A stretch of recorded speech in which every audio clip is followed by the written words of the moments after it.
In front of 200 influential executives, a man sat silently as red wine was poured over his suit.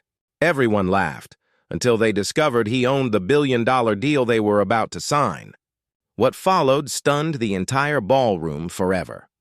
The grand ballroom of Chicago's prestigious Hamilton Hotel shimmered beneath enormous crystal chandeliers, reflecting golden light across polished marble floors. More than 200 executives, investors, and corporate leaders gathered for what many called the biggest business celebration of the year. Expensive suits, elegant evening gowns, and glasses of imported wine filled the room as reporters and photographers captured every handshake and smile.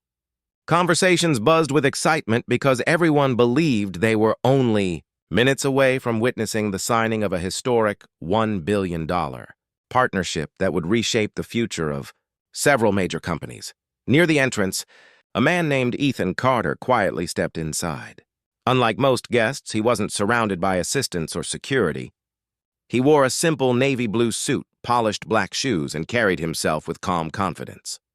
He greeted the receptionist with a warm smile before slowly walking through the ballroom, observing the guests without trying to attract attention. Because he looked so ordinary, many people assumed he was either a junior employee or someone who had wandered into the wrong event. Across the room, Brandon Mitchell, a senior executive known for his arrogance, noticed Ethan standing alone.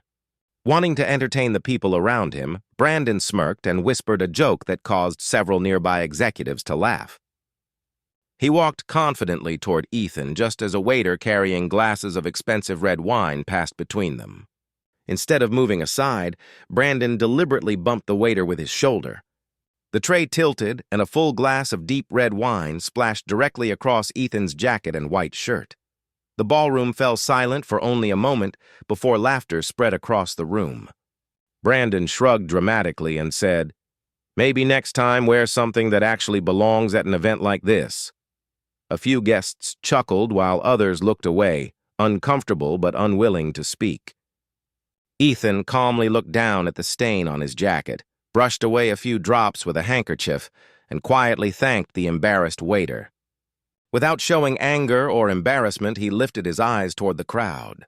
No one in that room realized that within minutes, the man they had mocked would completely change the course of the billion-dollar deal they had all come to celebrate. As security started walking toward Ethan, the ballroom doors suddenly opened again. A sharply dressed woman hurried across the room, her expression filled with concern. She stopped directly in front of Ethan and apologized for keeping him waiting. Then, without hesitation, she turned toward the stage microphone and spoke loudly enough for every guest in the ballroom to hear.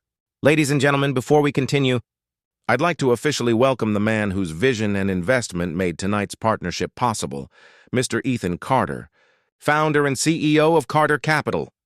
An uneasy silence swept across the ballroom. The laughter disappeared instantly. Brandon's confident smile faded as hundreds of eyes shifted from him to Ethan. The executives who had ignored him moments earlier suddenly looked shocked, realizing they had mistaken the owner of the billion-dollar investment firm for an ordinary guest. The chairman of the board quickly stepped forward, shaking Ethan's hand and thanking him for attending in person instead of sending representatives.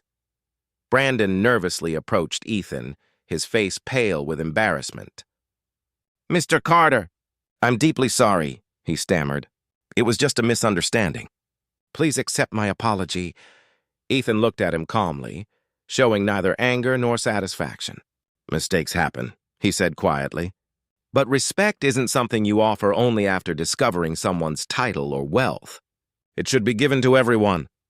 The room remained completely silent as Ethan addressed the board. He explained that business partnerships depended on trust, integrity, and character just as much as financial success. A company whose leaders judged people by appearances was not a company he wanted representing his investment. With those words, he announced that Carter Capital would immediately withdraw its $1 billion commitment. Gasps echoed throughout the ballroom. Months of negotiations collapsed in a single moment.